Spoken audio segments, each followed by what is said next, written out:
大家好啊，歡迎嚟到心境深潛。喺呢一段故事開始嘅之前，我想請你揾一個安靜嘅地方，靜下嚟。喺呢一刻，請你放下所有嘅角色。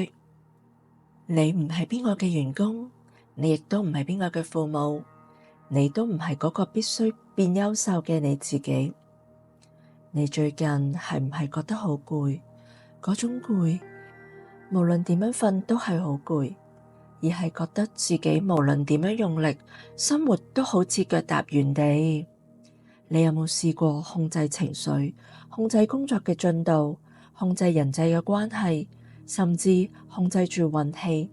但越想捉住手嘅沙漏，塞得就越快。我想話俾你知，呢啲唔係因為你唔夠好，而係因為你一直喺度乞討。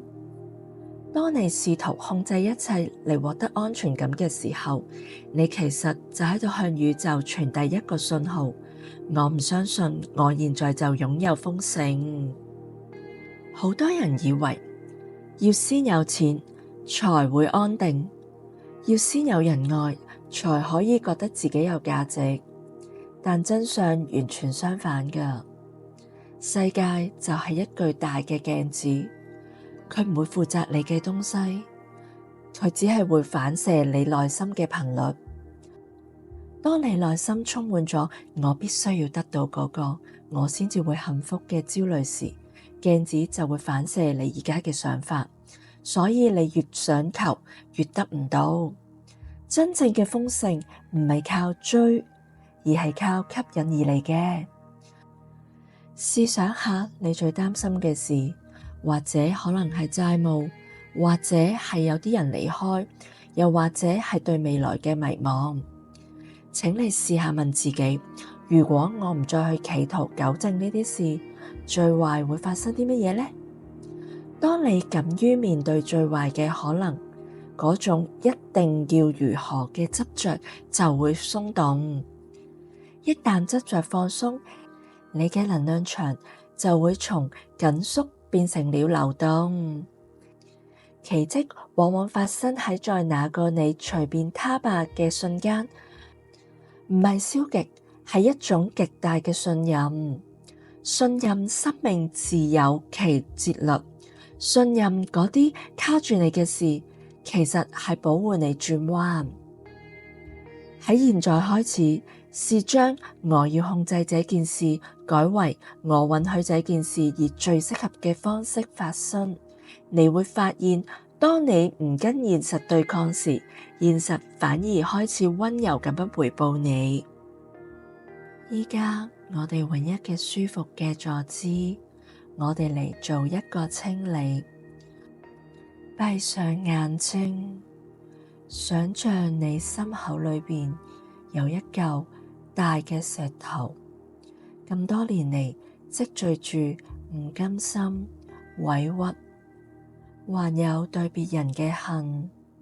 跟住我一齊呼吸，吸氣嘅時候，感覺望住嗰塊石，吐氣嘅時候，嘴巴微張，發出呵嘅聲音，把所有嘢都吐出去。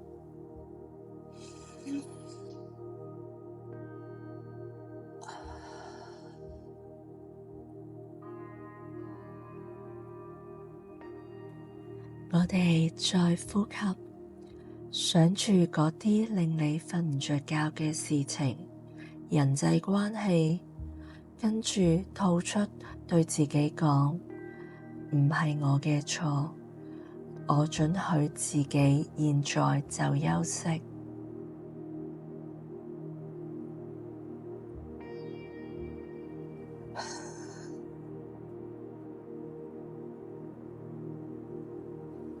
唔係我嘅錯，我准許自己現在就休息。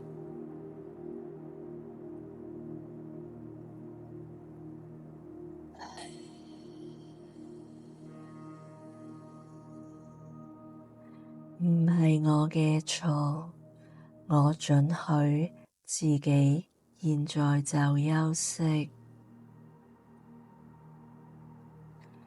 你要記住，你嚟到呢個世界上係為咗體驗世界，唔係為咗嚟做奴隸。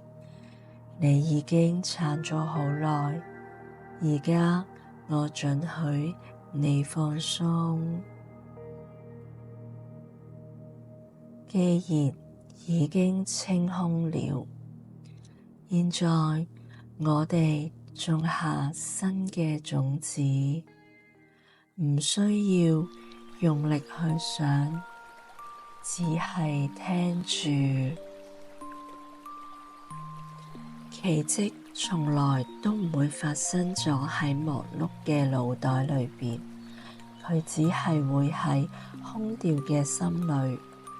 當你唔再對抗現實，現實就會成為你嘅阻力。當你唔再乞討愛，你就是愛本身。當你唔再恐懼貧窮，財富自然看到你嘅入口。喺內心嘅深處，跟我重複呢幾句話：我收回所有耗費在別人身上嘅能量。我信任生命係場遊戲嘅劇本，遠比我寫的精彩。當我放手，所有嘅資源都會自動對齊。此時此刻，我已經擁有我所需要嘅一切。感覺這幾句話好似溫水一樣流遍你嘅全身。你嘅頻率已經變咗，你不再係嗰個喺流沙中掙扎嘅人，你已經站咗喺岸上面啊！